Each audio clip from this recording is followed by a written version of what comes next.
I find your lack of faith disturbing. Stāsts ir par vienu no jaunākajiem izklaides veidiem – veiderings, kas parādījās šā gada aprīļa sākumā. Tātad, kas tas īsti ir?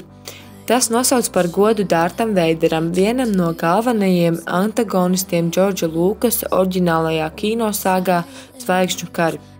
Un šī varoņa Dārta Veidera viena no spējām ir cilvēku smacēt no attāluma, viņai nemaz nepieskaroties, jo ļaundars bija apeltīts ar īpašu spēku. Tagad šim fenomenam uzradušies sekotāji, kuri aizrāvušies ar veideringu. Viens no viņiem ir pastiepis roku pret otru, bet tas savukārt karājoties gaisā tiek smacēts. 3, 2, 1.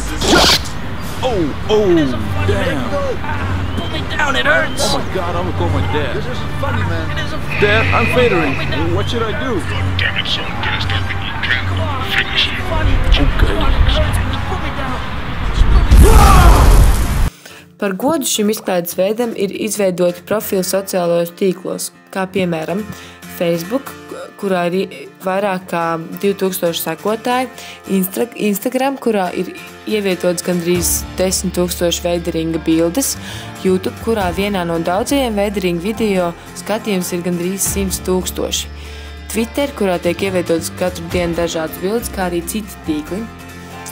Ar šo var secināt, ka ar sociālo tīklu palīdzību viss tiek popularizēts īsā laika posmā, pat dienas laikā ir iespējams kļūt par populārāko cilvēku pasaulē.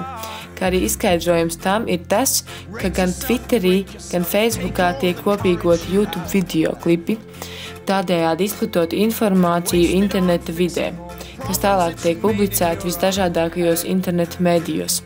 Starp citu, YouTube ir pieejams 39 valstīs, un 2011. gadā bija vairāk nekā 1 triljons skatījumu, jeb gandrīz 140 skatījumu uz katras planētas iedzīvotāju.